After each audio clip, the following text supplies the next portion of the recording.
Hello everyone, ఈరోజు వీడియోలో తక్కువ ఇంగ్రీడియంట్స్తో చాలా టేస్టీగా ఉండే పీతల కర్రీని ఎలా చేసుకోవాలో చూపించబోతున్నాను. ముందుగా పీతల్ని క్లీన్ చేసుకునే ప్రాసెస్ చూసేద్దామండి.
కొంతమంది పీతని 2 ముక్కలుగా కూడా వేసుకుంటారండి, కానీ నేను పీత పలంగానే వేసుకుంటున్నాను.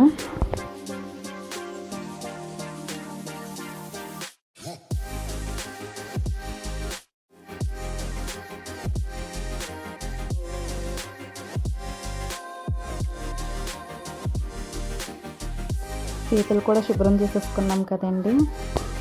ఆనియన్ పేస్ట్ని కూడా మనం సిద్ధం చేసుకుంటాము. ఉల్లిపాయల్ని పెద్ద ముక్కలుగా కట్ చేసి మిక్సీలో వేసుకోవాలండి. ఉల్లిపాయ ముక్కల్ని మరీ పేస్ట్గా చేయకుండా ఇలా కచ్చపచ్చగా చేసుకోవాలి, అప్పుడే పీతల కర్రీ చాలా బాగుంటుంది. అందులో 5-6 పచ్చిమిర్చిని కూడా వేసి రెడీ చేసుకున్నాం కదా. ఇప్పుడు బాండి పెట్టి అందులో ఆయిల్ వేసుకుని 2 రెమ్మల కరివేపాకు కూడా వేసుకుని కొద్దిగా వేగిన తర్వాత ఆనియన్ పేస్టు, పచ్చిమిర్చి కూడా వేసుకుని 2 to 3 minutes ఫ్రై చేసుకుందాం.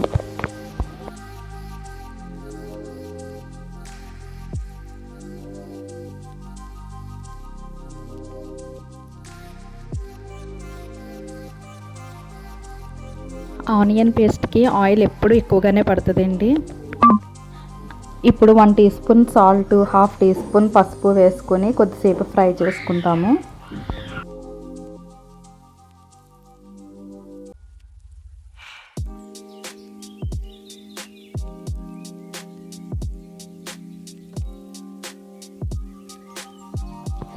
ఇప్పుడు క్లీన్ చేసుకున్న పీతలకి ఉప్పు కారం అంతా పట్టిద్దామండి. మీ స్పైసీకి తగ్గట్టు కారం అయితే వేసుకోండి. నాకైతే 3 to 4 స్పూన్స్ కారం పట్టింది. అందులోనే కొద్దిగా పసుపు, 1 టీ స్పూన్ అల్లం వెల్లుల్లి పేస్ట్, 1 టీ స్పూన్ సాల్ట్ వేసుకుని పీతలకు బాగా పట్టే వరకు మిక్స్ చేసుకోండి.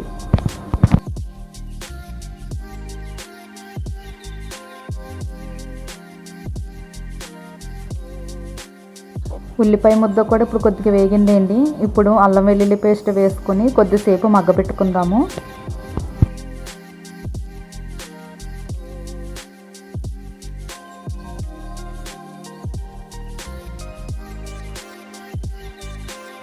ఉల్లిపాయ ముద్ద కూడా బాగా మగ్గిపోయిందండి. ఇప్పుడు పెద్ద సైజు టొమాటో ముక్కల్ని కూడా వేసుకుని టొమాటో ముక్కలు మెత్తగా అయ్యే వరకు ఫ్రై చేసుకోవాలి.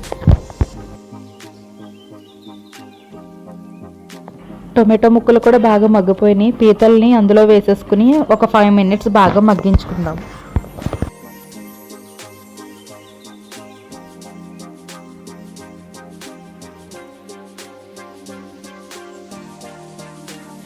ఫైవ్ to 6 minutes తర్వాత చూస్తే పీతలు బాగా మగ్గిపోయాయండి. ఇప్పుడు వాటర్ వేసి కొద్దిసేపు ఉడికించుకుందాం.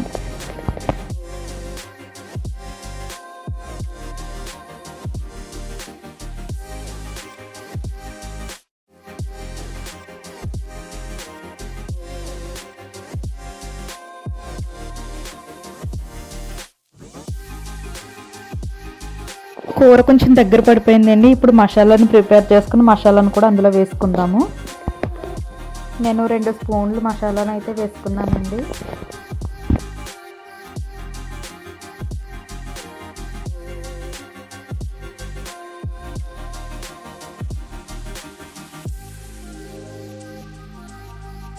కర్రీ రెడీ అయిపోయిందండి. ఇప్పుడు సర్వింగ్ బౌల్లోకి తీసుకుందాం.